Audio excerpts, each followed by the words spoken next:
Buenas noches a todos y bienvenidos a una sesión más de confinamiento.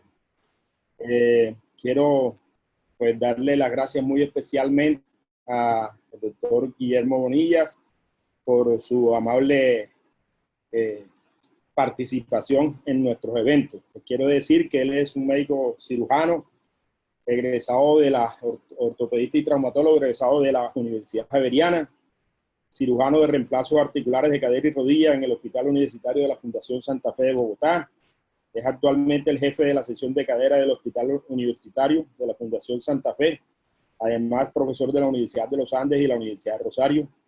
Es nuestro presidente actual del capítulo de cadera y rodilla de la Sociedad de Ortopedia y es miembro del Comité Internacional de la Asociación Americana de Cirujanos de Cadera y Rodilla de los Estados Unidos. Les agradezco mucho, como les digo, su participación y bienvenido. Y el auditorio es todo suyo, doctor Gabriel. Adelante, Guillo. Buenas noches a todos, Gustavo. Buenas noches. Creo que quiero aprovechar la oportunidad primero para felicitar a Gustavo y darle la buena noticia que un trabajo de investigación que hicimos juntos sobre adherencia en profilaxis de enfermedad tromboembólica salió publicado el mes pasado en la revista de la Sociedad Colombiana de Ortopedia. Felicitaciones, Gustavo, por eso. Es una muy buena noticia para todos que ese trabajo ya esté publicado. Sí, señor. Y ahora sí, ya hablando, entrando en materia, quiero dar las gracias por la invitación. Para mí, siempre, para los que no me conocen, yo originalmente soy de Cartagena.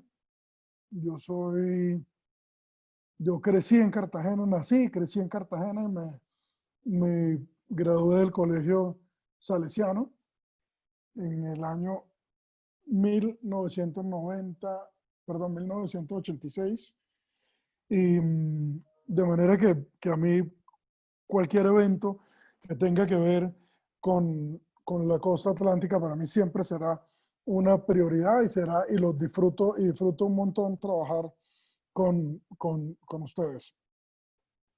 En el día de hoy vamos a hablar de un tema que parece secundario. Parece secundario porque siempre nos han dicho que todas las prótesis son iguales. Entonces, ¿cómo seleccionar una prótesis?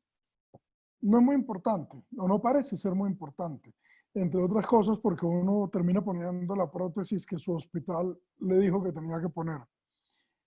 Y lo que yo pretendo hoy es darles algunos elementos de juicio para que ustedes decidan si quieren o no poner esa prótesis que les están diciendo que tienen que poner. Un segundo.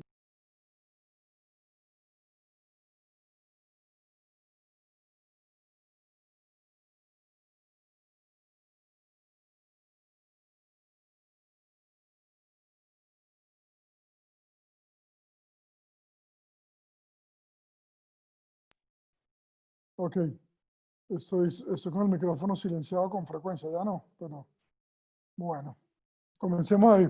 Entonces, esta conferencia tiene dos partes grandes. Una primera parte es las características de la prótesis y una segunda parte es una parte en la que voy a preguntarnos, voy a tratar de que ustedes se pregunten si es posible innovar hoy en día cuando hablamos de prótesis. Hablemos primero de las características de la prótesis y antes de eso quiero decirles que la cirugía de reemplazo de cadera es una de las cirugías más reproducibles, más duradera y más segura que existe en la medicina. Reproducible quiere decir que cualquier cirujano con un entrenamiento razonable la puede hacer bien. Duradera quiere decir que una prótesis bien puesta va a durar muchísimo tiempo, va a tener no va a necesitar una revisión en muchísimos años. Y segura quiere decir que tiene un bajo riesgo de complicaciones. Cualquier cosa que ustedes hagan que atente contra uno de estos tres principios es un paso atrás en la evolución del reemplazo de cadera. Dicho esto, voy a abordar esto en 5 preguntas. La primera pregunta es si uno debería poner cemento o no. Yo quiero que en este momento ustedes piensen en qué pacientes pondrían cemento. Y yo ya les voy a contar en cuál lo pongo yo. Bien. El primer elemento es la edad del paciente. Y lo que voy a mostrarles en este momento es las curvas de sobrevida en 4 grupos de edad muy importantes. Entonces miren ustedes cómo esa curva, y todas son iguales, es una curva de revisiones. Entonces, en una curva de revisiones, la prótesis que está más arriba es la que peor está. Entonces miren acá cómo la prótesis no cementada en pacientes menores de 55 años tiene un muy buen desempeño, la prótesis híbrida tiene un desempeño inferior y la prótesis cementada tiene un desempeño definitivamente inaceptable. ¿Ok? Miremos otro grupo de edad. Miremos este grupo de edad de pacientes de 55 a 64 años y miren cómo se mantiene un muy buen resultado en prótesis no cementadas y en prótesis híbridas, mientras que las prótesis cementadas continúan teniendo un mal resultado. ¿Qué pasa cuando los pacientes aumentan su edad? Miren cómo en el grupo de 65 a 74 años sigue siendo mejor una prótesis en la cual el vástago no tenga cemento, perdón, la copa no tenga cemento y el vástago podría o no tener cemento. De manera que aquí los vástagos ya cementados empiezan a ser iguales que los vástagos no cementados. Pero cuando uno llega a 75 años, definitivamente la curva se invierte y los vástagos no cementados empiezan a tener una tasa de revisión más alta. De manera que en esta primera parte, cuando uno tiene un vástago cementado, el resultado solo es mejor cuando el paciente tiene más de 75 años. ¿Ese cemento debe llevar antibiótico? Esa es una buena pregunta. Este es un estudio que nos muestra cómo cuando uno tiene antibiótico, miren, antibiótico sistémico y en el cemento, obtiene la mejor sobrevida de todas. De manera que el cemento debería llevar antibiótico de rutina cuando uno utiliza cemento. ¿Por qué? Porque previene las infecciones. Bueno, miremos la siguiente pregunta en relación con la forma del fémur. ¿Cambia la decisión cuando la forma del fémur cambia? Y lo que voy a hablar ahorita en este momento es mostrarles un poquitico la clasificación de Dor, que es una clasificación que combina el espesor cortical con el tamaño del fémur.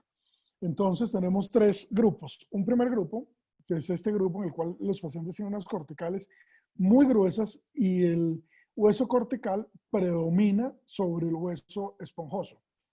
En el DOR B es un fémur proximal con unas corticales que más o menos representan por lo menos el 30 o 40% del espesor cortical, del espesor del fémur, del diámetro del fémur. El DOR C es lo que nosotros vemos normalmente en los pacientes ancianos, donde hay corticales muy delgadas y tenemos un diámetro muy grande. Entonces, la pregunta es si con alguno de estos 3 formas uno debería cambiar. Miremos qué dice la literatura. Entonces, lo que tenemos acá son los resultados de prótesis de hemiartroplastias cementadas aquí arriba y no cementadas acá. En este lado tenemos las fracturas intraoperatorias y las luxaciones posoperatorias. Miren ustedes que cuando tenemos en DOR A no hay fracturas ni luxaciones en ningún paciente con vástago cementado. Ahora miremos en vástago no cementado. En DOR A tampoco hay problemas. De manera que en los pacientes como este que les mostré donde las corticales predominan, los vástagos no cementados funcionan bastante bien. ¿Qué ocurre? Perdón, ¿qué ocurre cuando la clasificación aumenta? Cuando la clasificación aumenta, empiezan a aparecer fracturas. sobre todo cuando utilizamos vástagos no cementados. Miren la diferencia cuando uno utiliza en un DOR C. En este grupo hubo 2 fracturas con vástago cementado y en este grupo 16 fracturas cuando se utilizó el vástago no cementado. De manera que el riesgo de fractura es mucho más alto cuando uno utiliza prótesis no cementadas en pacientes con corticales muy pobres. ¿Ok? Pero esta gráfica tiene un elemento escondido adicional y es este. Miren ustedes las luxaciones. Acá están, miren las luxaciones. Como en las artroplastias cementadas no hubo luxaciones, ninguna. Y en cambio, en las artroplastias no cementadas hubo un riesgo más alto de luxación. ¿Qué pasó? ¿Por qué ocurre eso? Porque simplemente en las artroplastias cementadas yo puedo manejar mejor la anteversión del vástago femoral. En la artroplastia no cementada, a mí me toca conformarme con la misma anteversión que tiene el vástago, el fémur original del paciente. Entonces, en conclusión de esta primera parte, yo utilizo vástagos no cementados, salvo que tenga una de esas 4 condiciones. 1, que el paciente sea mayor de 75 años, porque tengo mejor sobrevida. 2, que el paciente tenga un alto riesgo de infección, porque el cemento me permite agregar antibiótico a la articulación. 3, que el paciente tenga un fémur amplio, porque yo puedo llenar el canal femoral mejor con cemento que con un vástago, sin aumentar el riesgo de fractura. Y 4, que el paciente tenga un alto riesgo de luxación, porque me permite ajustar la anteversión femoral que voy a utilizar. Vamos a la segunda pregunta. ¿Cuál es la mejor combinación de superficies? Ustedes van a ver muchas cosas y en todo lo que yo les voy a contar hay modas. Y en general cuando uno se deja llevar por la moda, las cosas no van bien y se los voy a mostrar ahora. La historia de las superficies comienza con esto. Esto es una cosa que el doctor Matson y el doctor Rivera recuerdan bien. Esto que ustedes están viendo es una prótesis tipo Chanley. Esto que ven acá no es una fractura, a esos pacientes se les hacía osteotomía del trocánter mayor para operarlos y eran prótesis cementadas con muy buen desempeño. Después de muchos años, uno empezaba a ver estas imágenes y esta era la forma más fácil de falla de una prótesis cementada.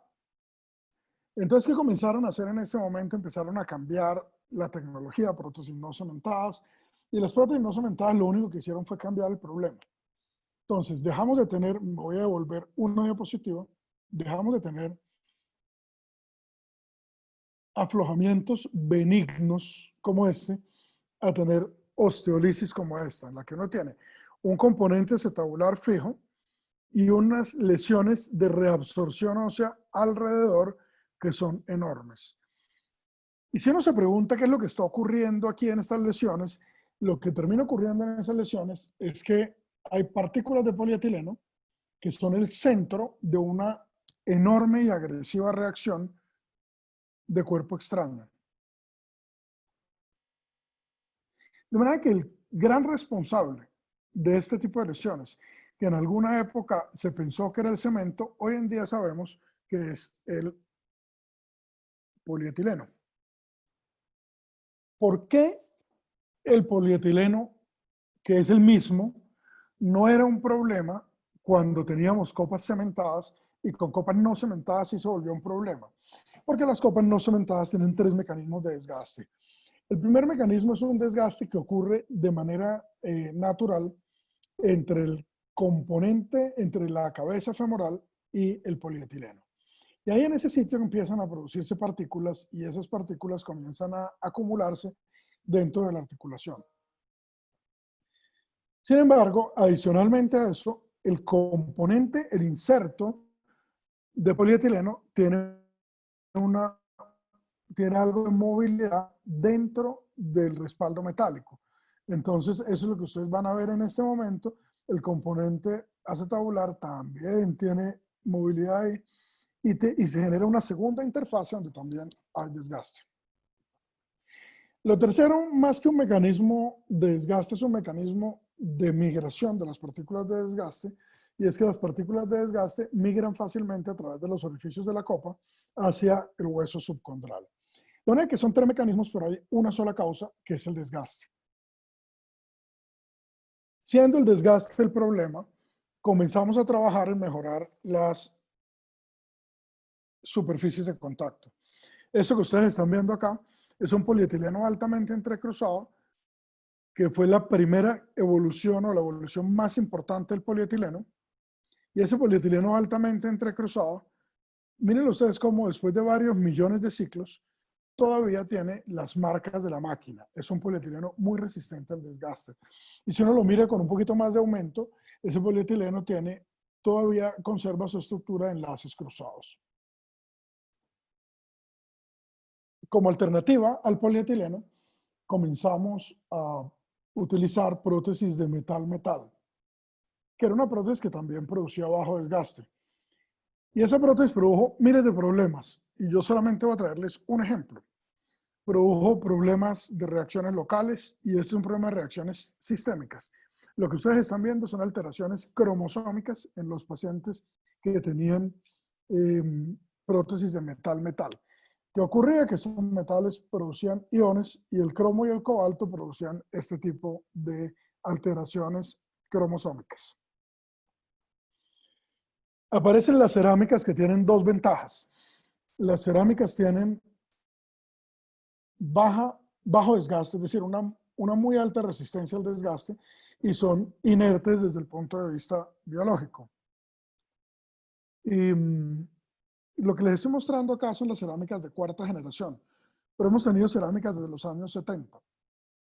Y con las cerámicas tenemos un problema principal, que es una brecha entre lo que nuestros fabricantes de cerámica reportan de fracturas y lo que encontramos en la vida real.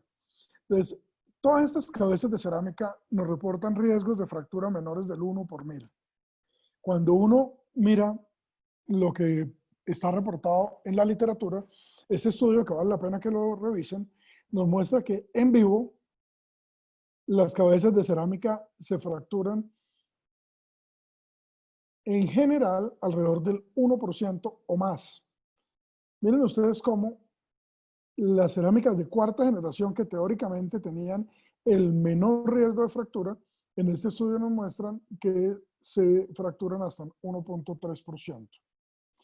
De manera que sí se fractura la cerámica.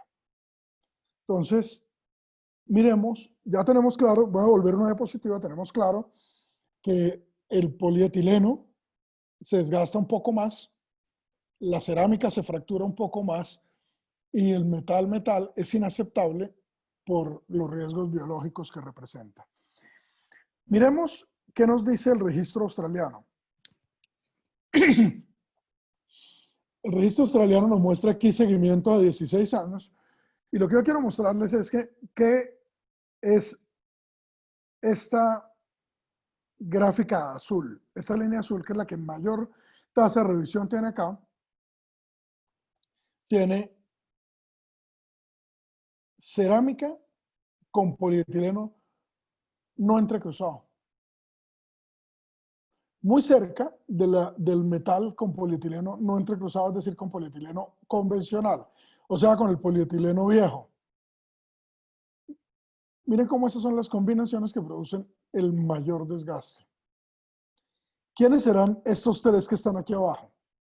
Miremos los que menos desgaste producen. ¿Qué tienen en común?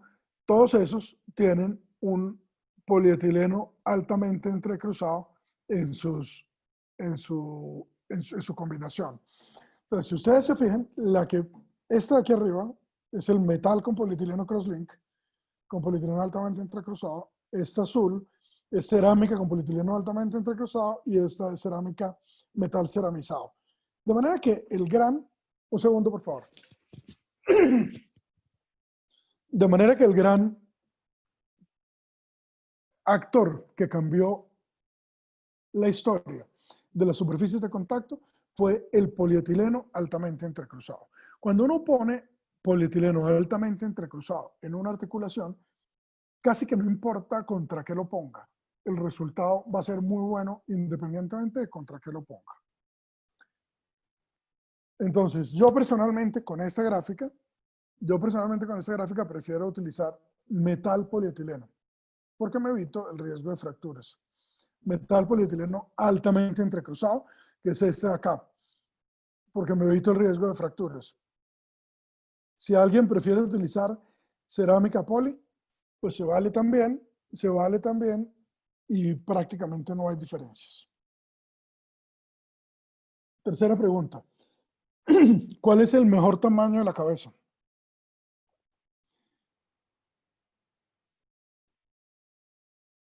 Esta es una gráfica del registro australiano que nos muestra que las cabezas de 32 milímetros, que es esta línea azul, nos producen el menor riesgo de revisión. Las cabezas de menos de 32 o de más de 32 empiezan a aumentar los riesgos de revisión. Esta es muy seguramente por inestabilidad y esta es muy seguramente por altas tasas de desgaste.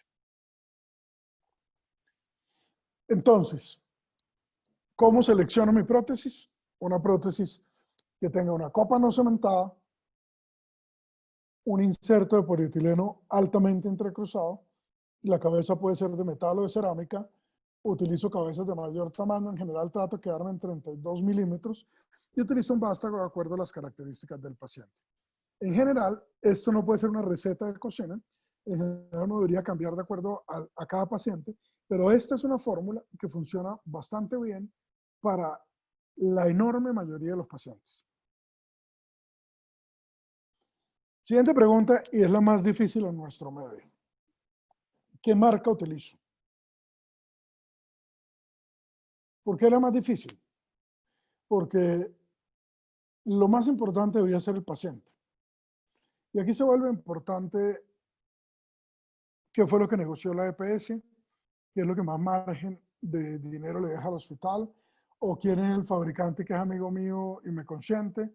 Entonces, voy a tratar de puntualizar qué es lo realmente importante en la marca. Entonces, lo realmente importante en la marca es la durabilidad que cada marca nos produzca. Una vez tenemos claro que ya escogimos una prótesis que le encajara al paciente, tenemos claro que escogimos una prótesis de las características anteriores, miramos la duración. Entonces, esta es una gráfica en la cual yo les tengo acá en el eje horizontal el tiempo de seguimiento desde el momento en el que uno opera el paciente y acá la sobrevida en cada momento. Entonces, esta es una gráfica que, entre otras cosas, tengo que darle el crédito a la doctora Bautista, que es uno de nuestros asistentes en el día de hoy, de esta diapositiva, y de haber participado en este estudio con nosotros. Cualquier prótesis que tenga menos de 90% de sobrevida de 10 años, la rechazamos. Cualquier prótesis que tenga más de esto, pero menos de 10 años de seguimiento, nos mantenemos a la expectativa.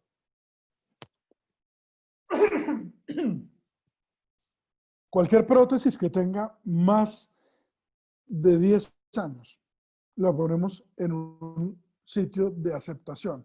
Más de 10 años y esté por encima de la curva. Y si tenemos prótesis que tienen más de 95% de sobrevida a 10 años, eso es lo que quisiéramos de manera ideal. Esta es nuestra zona ideal. Esto es aceptable, esto es inaceptable, y con esta prótesis simplemente esperamos. Esa es la forma como en la Fundación Santa Fe escogemos y recomendamos escoger las marcas de las prótesis. Vamos a nuestra quinta pregunta. ¿Hay espacio para innovar? Esa es una pregunta posiblemente la más importante de todas, porque el principal elemento que tenemos de distracción para no escoger la prótesis correcta es la innovación. ¿Por qué? Porque la innovación, para uno como profesional, desde el punto de vista de mercadeo, la innovación paga. el que es innovador tiene más visibilidad que el que no lo es. Entonces, miremos un poquitico esta parte. Yo quiero que lean esta frase. Esta es una frase de un libro de cuentos infantil en que dicen que el oso viene bajando de cabeza, arrastrado, rebotando sobre la cabeza como hace siempre, y él no conoce otra forma de bajar. Él imagina que hay otra, pero no ha podido ni siquiera pensar en eso porque no ha parado nunca a rebotar en la cabeza. Y eso nos pasa muchas veces, de manera que pensar en hacer las cosas de manera diferente o de manera innovadora no está mal. Eso muchas veces lo saca uno de una repetición de errores que uno comete de manera sistemática. Más allá de eso, les traigo esta frase de Albert Einstein que dice: alguien que nunca ha cometido un error es alguien que nunca ha intentado algo nuevo. El problema es cuando cada error es un paciente. Cada error es un paciente que va mal, que está sufriendo, con una familia que está pasándolo muy mal, paciente que está asumiendo los costos de que el doctor decidió innovar. Y ahí es cuando empiezan a aparecer estos registros. Entonces, este es el registro australiano, el anexo de prótesis con una tasa elevada de revisión. Y esta es la lista. Y con toda seguridad, sus profesores que están ahí sentados conocen muchas de esas marcas, porque muchas de esas marcas han sido vendidas en Colombia o siguen siendo vendidas en Colombia. Y son prótesis que tienen unas tasas muy altas de revisión. Miren, por ejemplo, esto. ¿Se vende en Colombia todavía? Creo que sí. 6% de revisión a 3 años. Es decir, 2% de revisión a 3 años. Cualquier cosa que esté por encima de 1% ya está mal. Miren, más prótesis. Esta prótesis también estuvo en nuestro país, creo que ya no está.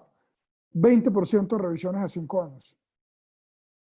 Bueno, y aquí, y muchas de estas prótesis han estado en Colombia durante mucho tiempo. ¿Por qué es tan difícil innovar? Porque hay múltiples interesados.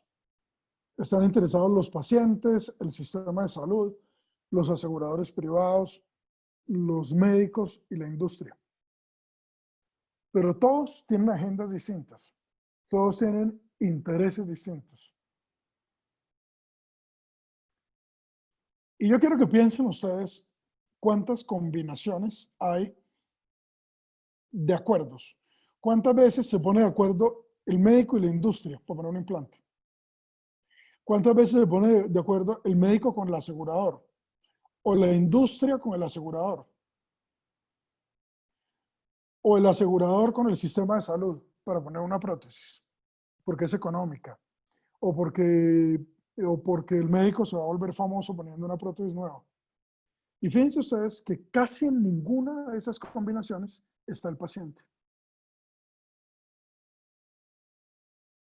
De manera que el problema no es solo que tengamos agendas distintas, sino que además de tener agendas distintas, generalmente no tenemos en cuenta al paciente.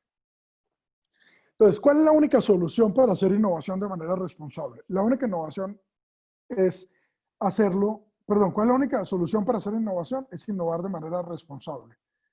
¿Qué significa innovar de manera responsable? Siempre que vayan a intentar una prótesis nueva, háganse estas 4 preguntas. ¿La prótesis está resolviendo un problema real?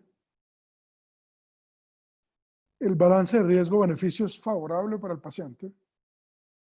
¿Informé a mi paciente sobre ese balance de riesgo-beneficio? ¿Informé que está siendo objeto de innovación? Y soy capaz de hacer seguimiento sistemático de todas esas prótesis que voy a poner. Si yo no cumplo esas 4 condiciones, yo no debería hacer innovación. Debería permitir que personas que sí las cumplen hagan esa innovación. Voy a entrar en cada uno de los puntos ya para terminar. ¿Qué quiero decir con resuelva un problema real? Les voy a mostrar acá. Estas son las tasas de sobrevida de una prótesis de cadera en un paciente menor de 55, en los diferentes grupos de edad. Miren cómo en un paciente joven, fíjense cuántas veces nos han dicho que en los pacientes jóvenes las prótesis no duran y que entonces pongámosle vástago corto, hagámosle prótesis de superficie. Ahorita que les voy a mostrar un ejemplo de las prótesis de superficie. 7.3% de revisiones a 16 años. En general. De manera que cuando alguien venga y les diga, doctor, es que esta prótesis sí va a durar en los pacientes jóvenes, ustedes le van a decir, es que las prótesis que hay sí duran en los pacientes jóvenes. Yo no voy a ponerme en un paciente joven a hacer una innovación. Es un paciente hoy que tiene 50 años y a los 53 le voy a estar haciendo la primera revisión y acabándole con la poca reserva ósea que tiene. ¿Cuál sí es un problema real? Lo que quería decir con la diapositiva anterior es que cuando les ofrezcan mayor duración, la duración hoy en día es suficiente. ¿Cuál es un problema real? La satisfacción, por ejemplo. Miren acá, esto es una gráfica de satisfacción en relación con, en una gráfica de satisfacción en reemplazo de cadera y de rodilla. Miren cómo mientras en el reemplazo de rodilla la satisfacción es cercana al 81%, en reemplazo de cadera, perdón, en rodilla la satisfacción es cercana al 70%. De manera que si a mí me ofrecen una prótesis donde me digan, doctor, esta prótesis puede mejorar la satisfacción de un paciente en un reemplazo de rodilla, yo diré, hombre, de pronto ese sí es un problema real. ¿Okay? La mayoría de los problemas, la mayoría de los argumentos para vender una prótesis nueva son problemas inventados por la industria. Vamos al segundo punto. El balance de riesgo-beneficio tiene que ser favorable para el paciente. ¿Qué quiere decir? Yo le voy a poner a mi paciente una prótesis que le va a mejorar la satisfacción, o que espero que se la mejore porque es una apuesta, y el riesgo que voy a tomar a cambio es un riesgo muy pequeño. Recuerden siempre que toda innovación es una apuesta en la que uno puede ganar o puede perder. Asegúrense que el paciente está en este grupo. Lo que normalmente ocurre en innovación es que el paciente no está en este grupo. Aquí estamos apostando los que vamos a ganar. Y el paciente, que es el que va a pagar si perdemos, no está en este grupo. El paciente tiene que estar en este grupo. El paciente tiene que ganar si vamos a ganar. Y tenemos que tener una muy buena probabilidad de ganar. Tenemos que asegurarnos de que si vamos a apostar, tenemos una buena mano. Y podemos ganar. Si no tenemos una buena probabilidad de ganar, y si el que pierde es el paciente y el que gano soy yo cuando ganemos, creo que el balance de riesgo-beneficio está mal. Tercer punto, informe al paciente. Ustedes van a ver en el futuro, van a ver a sus colegas decirle a un paciente, te voy a poner lo último que han desarrollado en prótesis. Y esa es la forma como informan al paciente. Y el paciente, que no sabe, ni tiene por qué saber, cree que lo último que han desarrollado es lo mejor. La forma de informar a un paciente es decirle esto. Mire, los resultados con la tecnología que ya conocemos son buenos. La prótesis nueva le ofrece una ventaja, pero tiene estos riesgos. Y aún en esas condiciones, el paciente tiene que ser capaz de decir si lo quiere o si no lo quiere. Esta es la forma como uno informa a un paciente cuando el paciente va a ser objeto de innovación. El cuarto punto y último es el seguimiento estricto de los pacientes.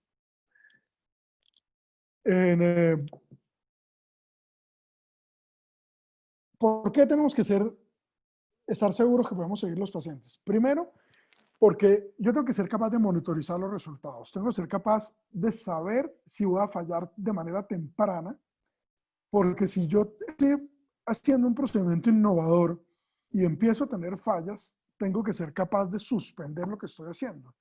antes de seguir perjudicando a más personas con el mismo procedimiento. Porque la farmacovigilancia es una obligación del que está innovando, o tecnovigilancia cuando está uno hablando de prótesis. Porque es una obligación con la sociedad. Cuando la gente sabe que yo, Guillermo Bonilla, estoy poniendo una prótesis nueva, la sociedad científica a la que yo pertenezco, mi gremio, los pacientes, los aseguradores, todo el mundo, están esperando que yo les cuente cómo me va con esa prótesis nueva. ¿Por qué? Porque yo tengo las condiciones para hacer innovación. Los demás están esperando que yo les cuente para que ellos decidan si pueden empezar a utilizar la innovación o no. Les voy a mostrar un ejemplo. Este ejemplo, y voy a darle el crédito otra vez a la doctora Bautista, que ha trabajado mucho tiempo conmigo, y esta radiografía y esta diapositiva también es de ella. Yo aquí les voy a mostrar el ejemplo de la prótesis de superficie. La prótesis de superficie es una prótesis que nos vendieron hace unos 20 años. Yo era residente todavía cuando esta prótesis llegó, hacia el año 2000, 2001, por ahí.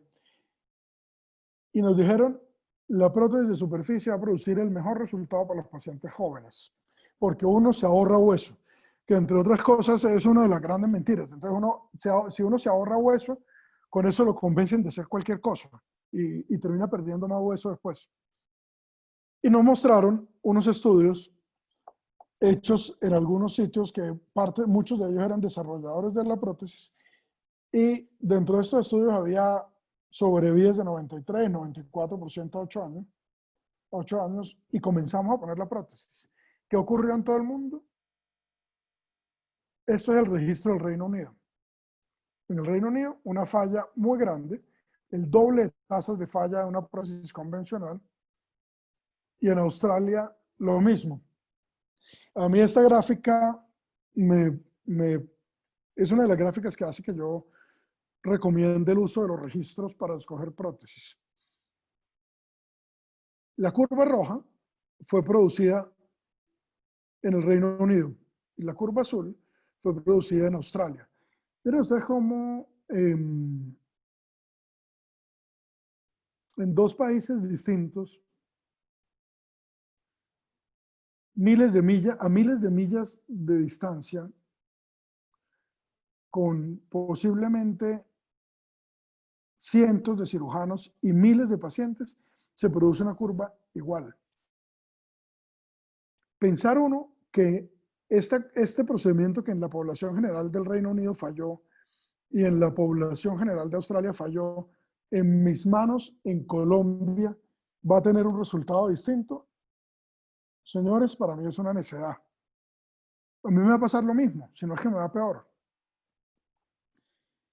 ¿Qué hubiera pasado si a estos pacientes jóvenes les hubiéramos puesto una prótesis convencional? Miren lo que ocurrió en el Reino Unido en pacientes menores de 55 años, 94% de sobrevida a 8 años. ¿Y qué pasó en Australia? 94% de sobrevida, nuevamente una curva idéntica. Un error, quise traer esta gráfica porque eso es un error de innovación, y les voy a confesar que en su momento yo puse prótesis de superficie, puse muchas, porque yo creí en ese argumento y terminé aquí. No he visto a mis pacientes porque en ese momento trabajaba en un hospital público, pero con seguridad están aquí. Y con seguridad están siendo revisados en este momento, o ya fueron revisados muchos de ellos por algunos colegas nuestros. En conclusión, las prótesis convencionales son ya bastante exitosas. En conclusión de esa parte de innovación, las ventajas teóricas pueden llevar a un muy pobre resultado clínico y esto, buenos implantes, la ingeniería mejor. Le miedo a un implante que está funcionando y le hace un cambio. Y esta frase que quise traerse la mencionó el doctor Richard Rothman en el año 2012 en la reunión de Current Concepts de Las Vegas.